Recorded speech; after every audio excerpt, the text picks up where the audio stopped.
ایک ماں اپنے بچے کی تکلیف کو نہیں دیکھ سکتی. ماں کی سچویشن یہ ہے کہ بیٹا روتا ہے تو ماں کی نیند اڑ جاتی ہے, بیٹا تڑپتا ہے تو ماں کی نیند اڑ جاتی ہے, بیٹا دودھ نہیں پیتا تو ماں کی نیند اڑ جاتی ہے. اللہ اکبر.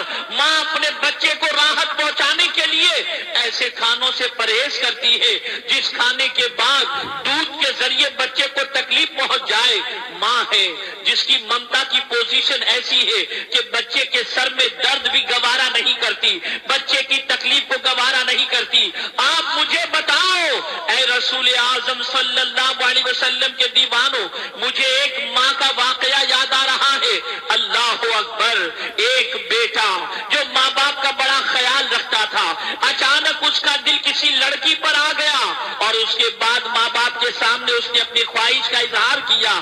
ماں باپ نے اجازت دی, لڑکی سے شادی ہو گئی. بیاہ کے جب لڑکی گھر آتی ہے تو اس کے ماں باپ کی خدمت بھی کرتی ہے اور شوہر کی بھی خدمت کرتی ہے.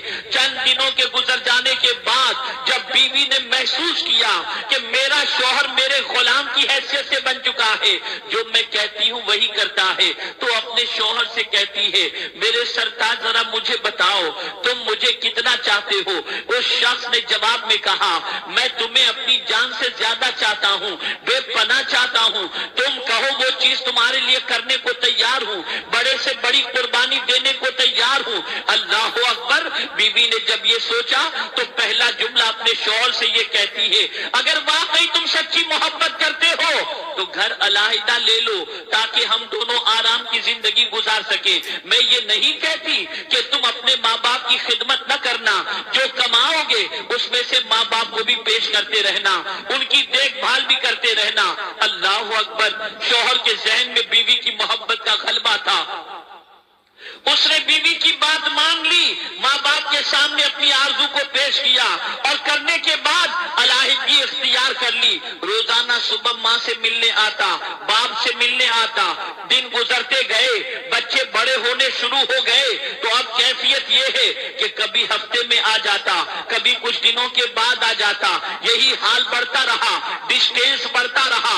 ماں باپ اپنی زندگی گزار رہے ہیں, بیٹا بیوی کے ساتھ اپنی زندگی کاٹ رہا ہے.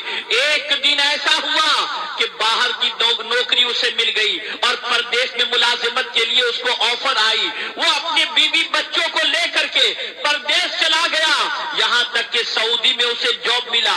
اور سعودی کی سرزمین پر جب اس نے قدم رکھا, اب کیفیت یہ ہے کہ کبھی فون پر کبھی خطوط کے ذریعے ماں باپ کے حالات کو جاننے کی کوشش کی, اور کبھی پوزیشن ایسی ہوئی کہ یوں ہی چھوڑ دیا.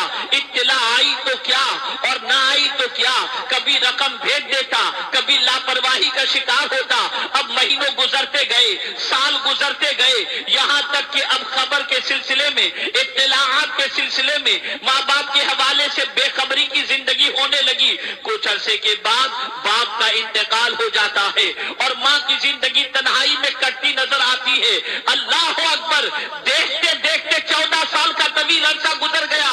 14 سال کے بعد سعودی میں رہنے کی وجہ سے اس کے دل میں خیال پیدا ہوا کہ میں نے ابھی تک حج نہیں کیا ہے, چل کر کے حج کر لوں. اللہ اکبر.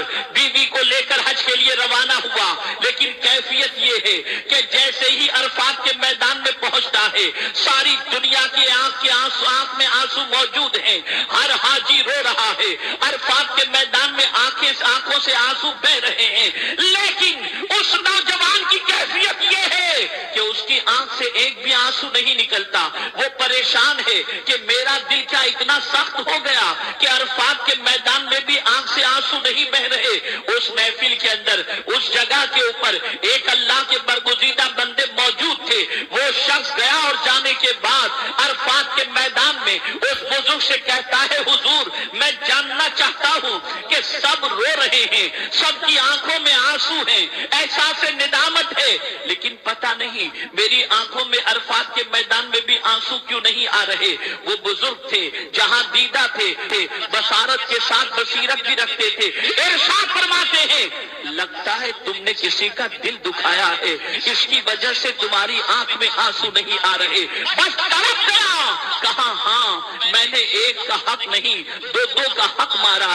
میں اپنی ماں سے بے خبر ہوں، اپنے باپ کے بارے میں بے خبر رہا، میں نے یہ حق مارا ہے، اس کی وجہ سے شاید میرا دل سخت ہو گیا۔ اب وہ بزرگ فرماتے ہیں اگر تو چاہتا ہے کہ تیرا دل موم ہو جائے، اللہ تجھے معاف فرما دے، تو پہلی فرصت میں جا کر کے ماں کے قدموں سے لپٹ جا، اسے راضی رکھنے کی کوشش کر۔ وہ شخص گھر پہنچا اور پہنچنے کے بعد سب سے پہلے رخت سفر باندھا اپنے وطن کے لیے، اور جب وطن پہنچتا ہے ماں کا پتہ پوچھتا ہے، اپنے گھر پہنچا، دروازہ بند تھا، ماں کے بارے میں پوچھا تو پتا چلا فلاں جگہ پر جھوپڑے کے اندر ماں رہ رہی ہے، کس کے ساتھ رہتی ہے، بتایا گیا اکیلی رہتی ہے، کوئی کھانا دیتا ہے تو کھا لیتی ہے، نہیں دیتا ہے تو بھوکی رہتی ہے۔